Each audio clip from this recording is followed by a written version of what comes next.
Hey guys, it's Lynx, and I'm bringing you your January 2011 episode 32 of Qore, and it seems like my Qore videos are getting a lot of views, not like that. Seems like a lot of people don't want to pay for it, and I don't care.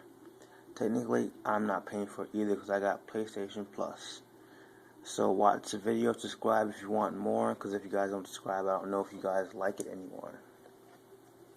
So on this Qore, we have reviews, kind of like awards. They give out awards of what's better in the category. DC Universe Online. I had the beta and I never played it. I had it for free and I never played it. I don't know why, but it's over now. It's too late to play it. What else in here? We got Little Big Planet, and we have some Killzone 3 gameplay in the second part video. So in this part 1 video, we have the awards and DC Universe. Second part video, we have a little bit more of DC Universe. Then we have Killzone, and we have Little Big Planet. So let's get it started.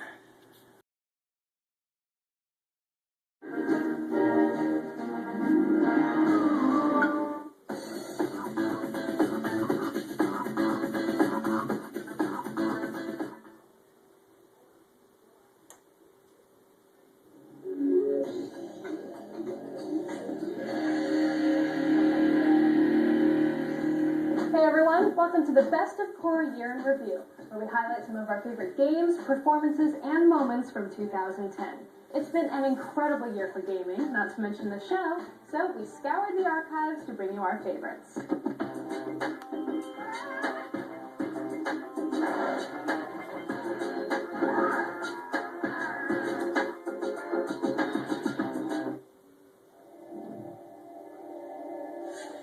The male lead in the game can be many things. Smart, dashing, heroic, maybe even a little bit handsome. We picked our top 3 favorites. Alex Mason from Call of Duty Black Ops is a 60s super spy. Instead of swinging like Austin Powers, he's all business, carrying out tense missions with a steely disposition. John Marston from Red Dead Redemption is on the short end of the stick from the long arm of the law.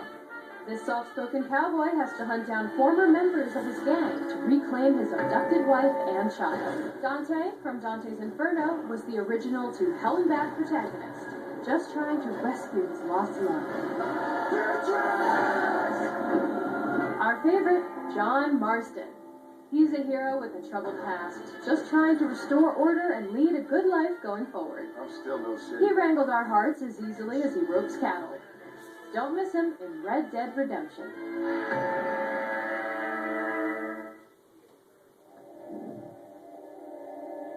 And of course, we are all for equal opportunity ownage, and this year's Femme Fatales took badass to very unladylike levels. They'd sooner serve you justice than tea, just the way we like it. Bayonetta, from her self-titled game, might look like she bought her costume on the cheap the day after Halloween, but her blazing guns easily compensate for her questionable fashion. Madison Page from Heavy Rain is always on the hunt for a good story. Her photojournalism takes her a little too close to the origami killer, but she has the wits to hold her own. Trip from Enslaved may have coerced her helper Monkey into joining her quest, but she helps fight through the game in her own way. From distracting foes to uncovering puzzles, she's a powerful ally. Which tough cookie takes the cake? Bayonetta. Her blaze of glory attitude and seriously sexy finishing moves make her quite an asset. Check out this great game and put her on your team.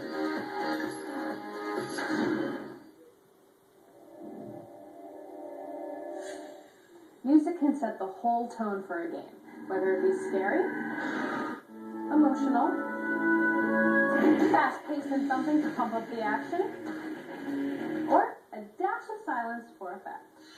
Medal of Honor has already received a bunch of accolades for its soundtrack, and it really sets the scene for this intense, realistic shooter.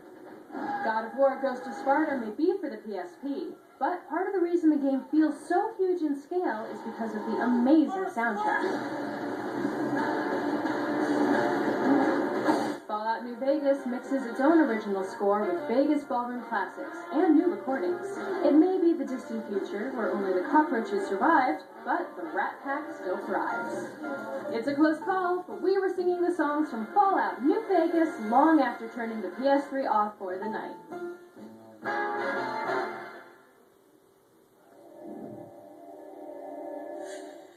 Usually we're totally buried in hyper-realistic shooters and epic fantasy RPGs where you can collect mad loot. But sometimes you just want to play something a little bit different. What were our picks for the most innovative game of 2010? ModNation Racers finishes far ahead from typical kart racers. You can create your own characters, vehicles, and even tracks, playing the game any way you can imagine. Heavy Rain lets you explore characters' rich lives and struggles, guiding them through conflicts. It finally makes an interactive story without being cliche. Sports Champions on the Move. One of the first Move games that we saw, it's also still one of our favorites. The high-def graphics and the Move controls make it feel like you're right in the gladiator ring. Our favorite is easily Heavy Rain. Its cinematic combination of quick-time events and branching conversations creates stressful and exciting moments. Realistically rendered characters make you feel especially uncomfortable forcing these characters to make some really hard choices. Are you prepared to suffer to save your son? Don't miss a standout that does things differently.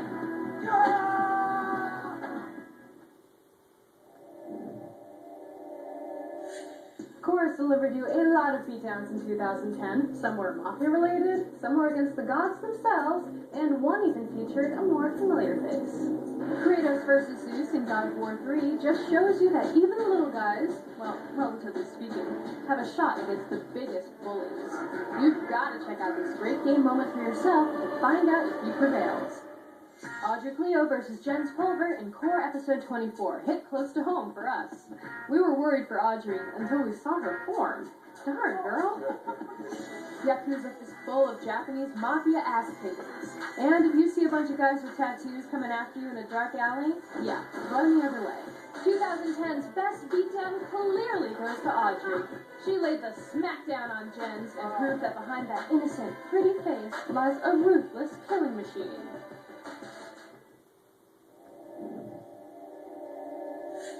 We've had a lot of amazing experiences on the road, and while it was hard to pick our favorites, here are the top 3.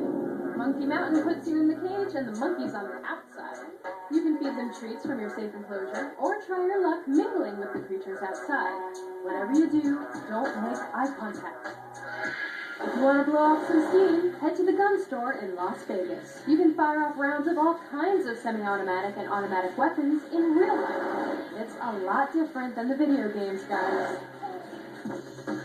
At the historic Warner Brothers Records building in LA, Audrey got to spend some quality time with one of the biggest rock bands around, My Chemical Romance. We're lucky she didn't go on tour with them.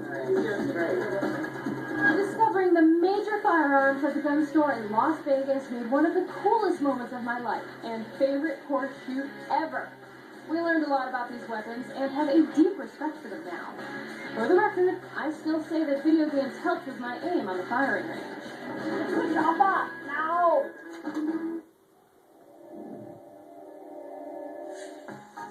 2010 was a massive year for gaming, and we got our hands on a lot of games that we really, really loved. But unfortunately, we had to narrow the list down to our top 5. And hey, if you haven't gotten your hands on these games yet, well, you better hop to it. God of War 3 concludes the main games trilogy with some of the biggest battles yet. Can a single man finally claim his revenge against the gods? Final Fantasy XIII introduced a new combat system, speeding up the game's action while retaining the role-playing allure of the rest of the series. Call of Duty Black Ops puts you in the dirty shoes of a special soldier, choosing from an arsenal of real-world weaponry to stop a terrorist plot. Red Dead Redemption has the gunslinging, horse-riding, and is the rootin'-tootin'est action title we've seen recently. Gran Turismo 5 updates the PlayStation signature racing game for 2010. Real-world cars and minute details rev any Gearhead's engine. So, which 2010 game made the Qore team come back for more? We liked it in other categories, and Red Dead Redemption is the best of 2010. It's not just Grand Theft Ponies, people. This game's action, adventure, dialogue, and characters really draw you in. Aside from the stellar single-player game, you can posse up in co-op or competitive multiplayer.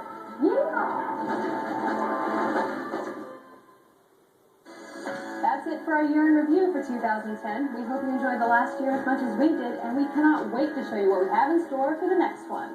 So, I'll see you on the inside of 2011.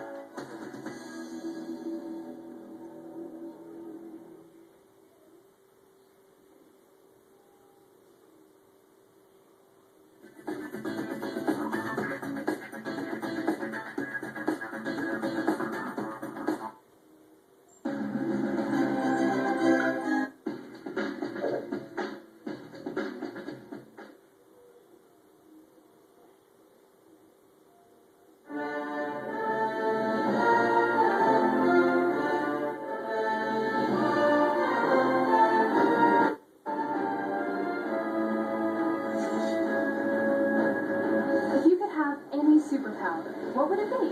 Super strength? The ability to fly or travel through time? Well, now you can with DC Universe Online, the hottest new online role-playing game we've been anxiously awaiting since the last time we covered it in 2008.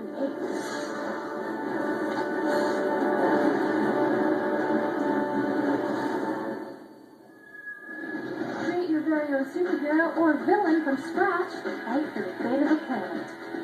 This is Superman. We've got to stop them before they overtake Metropolis. The thing is, something isn't quite right in this super world, so we headed to Austin, Texas to get the inside scoop from game director Chris Payo of EverQuest and Star Wars Galaxy's fame. You don't deserve to live!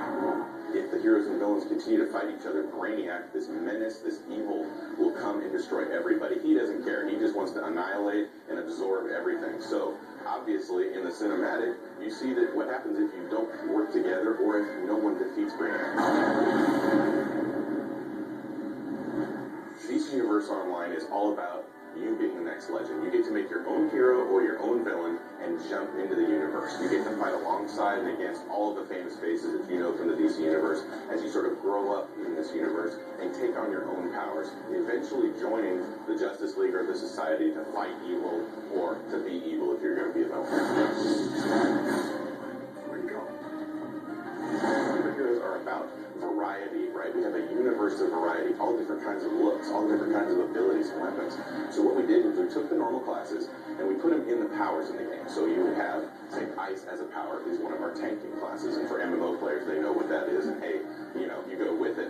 And we also gave you movement modes, and those movement modes give you abilities. But there's the classic roles, and everybody knows from an MMO, but don't expect your expertise from another game to translate. You gotta have skill, and you gotta be a superhero.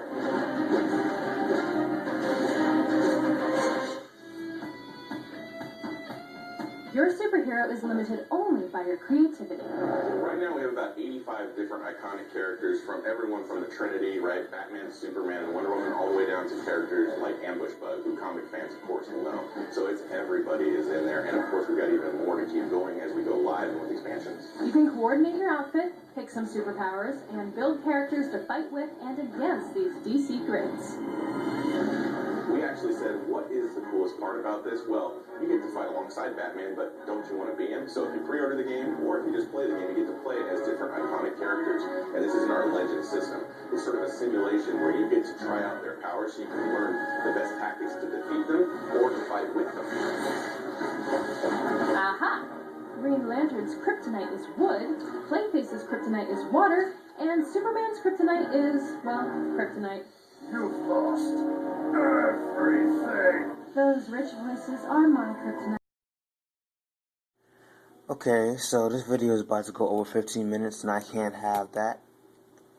So, to finish watching this DC Universe video, go to part 2, links in the description, and it should be in the video too.